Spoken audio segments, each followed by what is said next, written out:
Hey everyone, hi. So I am folding laundry while I'm doing this Facebook Live because stuff has to get done today. And here I am. It's been a busy day with kids and school and work and everything. So I have been talking about creating stories and building a brand, right? Like how we can use our stories from our life to create a brand, have products that we're aligned with to make money. That's the basic formula. It's so simple. And today I really want to focus on how do you create the stories? Like really, I hear so often, I don't know what to talk about. I don't have anything interesting to say. That is so not true. I think if you're like me, if you're anything like me, you've got scars. There's one of my scars. You have all kinds of scars in your life. You have all kinds of things that have happened. And this is what creates stories inside of you. This is really what can help people, is the main point. And that's the whole point of telling stories. It's not just to have a forum to talk.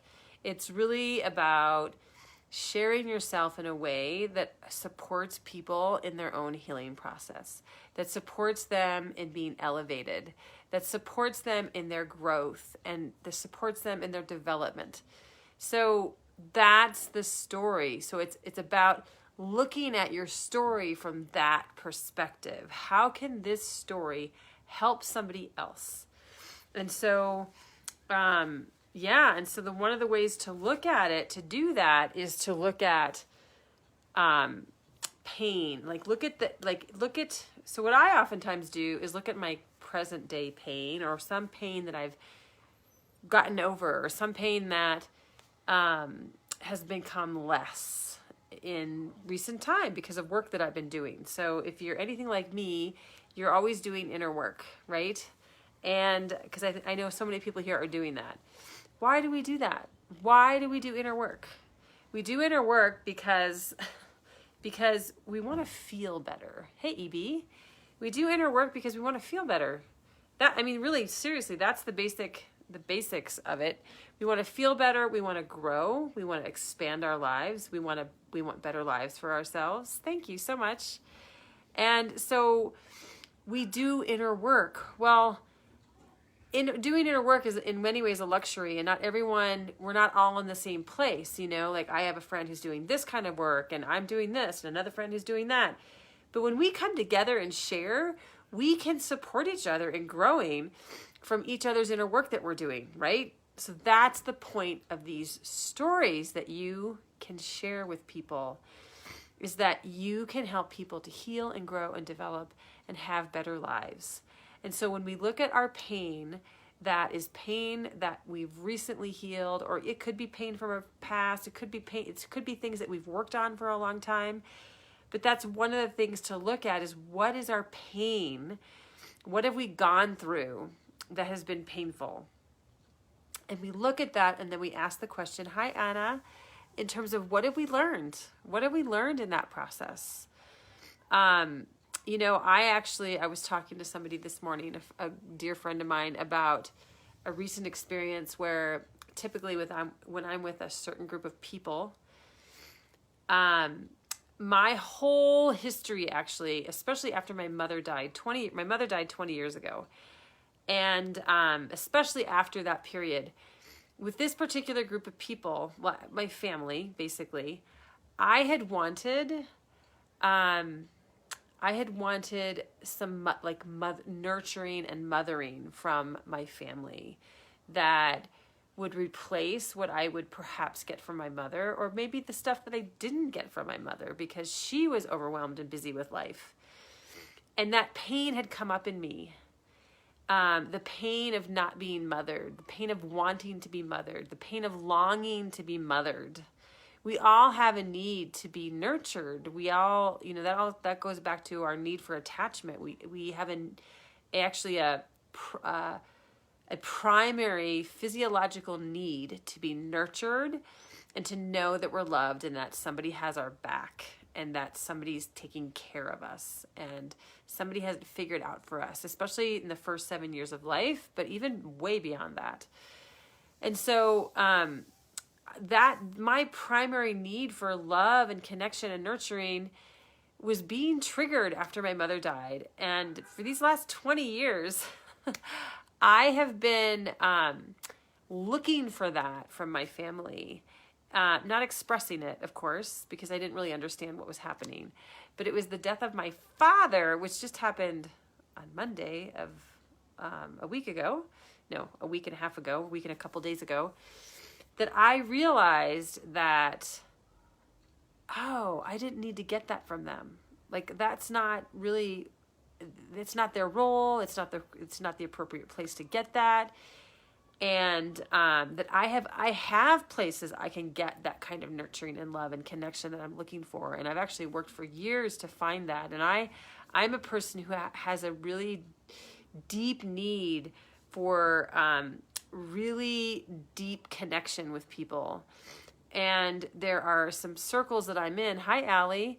There's some people that I'm connected to, communities that I'm connected to that can do that we can look in each other's eyes and we can express ourselves, our weaknesses and especially our weaknesses in the moment. And we can express our hearts fully.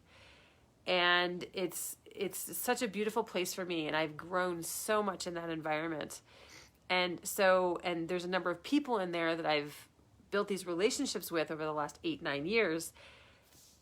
And it's just beautiful to have that. And so I have that in my life and I have that with my kids. So, I mean, it's interesting, like at my father's funeral, I got a little teary-eyed here and there.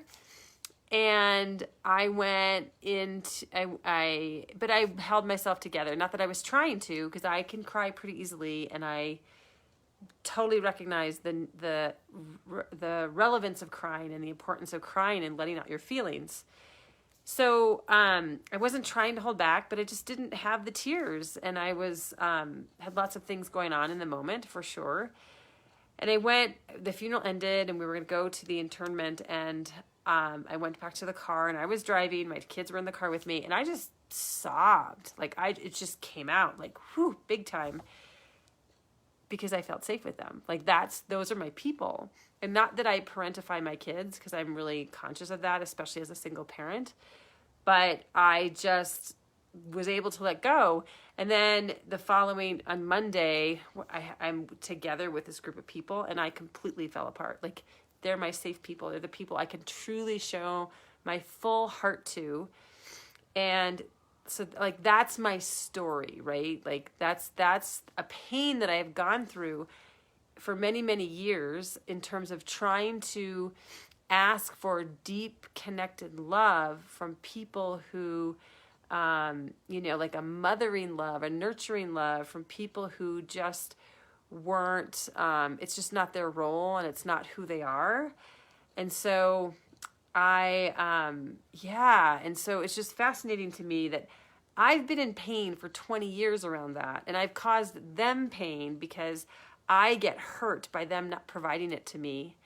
And not that there's anything massive that happens, but it's undertones in the relationship. I am sure, let me know if you're on this call now or if you're watching the replay, if this has ever happened to you. That you've wanted love from somebody, looking for love in all the wrong places. If you've wanted love from somebody who couldn't provide it to you, it's not their fault.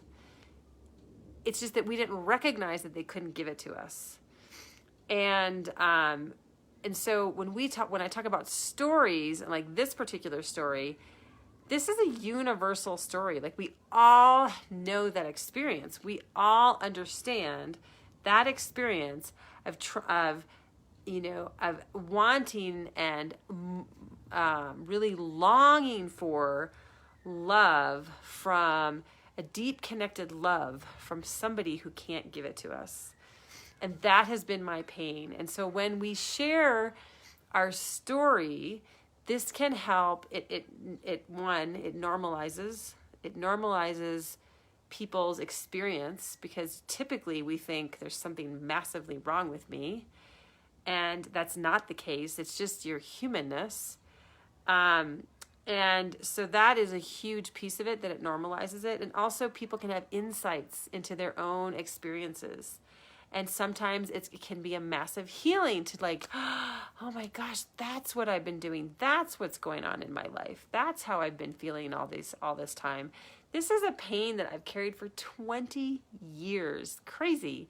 I mean, it hasn't overwhelmed me. It hasn't been, something that's destroyed my life or anything crazy. It's just been like, I didn't understand and I was sad here and there, but certainly not an everyday kind of pain.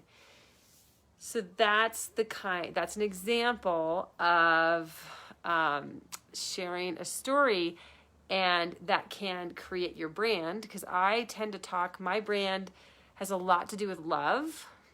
Hence I shared what I just shared.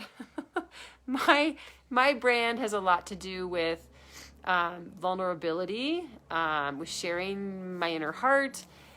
Those are the things that just sharing deep emotional things. That's my brand, right? And so the stories that we share, the perspective that we have, is we're going to share the details of that story based on who we are, and that's what our brand becomes.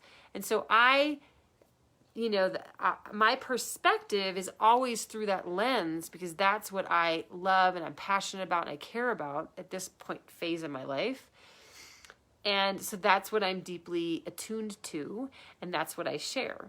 And of course, only share what you feel comfortable sharing. You don't have to share the same kind of depth or stuff that I talk about. It just was an example. Think about who you are, who is your authentic self. Like, these are the things that are my authentic self: love and caring and vulnerability and nurturing and deep connection is what I care about, and it's really who my authentic self is about.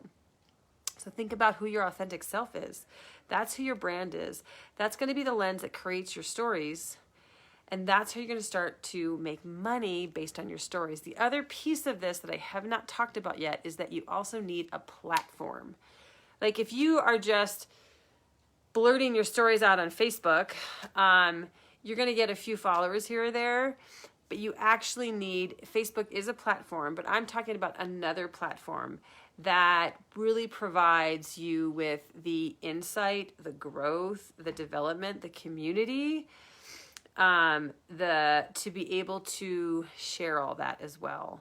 That provides, the constant impetus to be able to share your stories and create your brand. So the understanding of so I've taken lots of branding courses. I've taken storytelling courses, right? So all of these courses that you can get that are within a platform, so training and education and community and personal development and spiritual development, all of these things are part of what I would call a platform to be able to create your brand, tell your stories, create your brand, and make money online.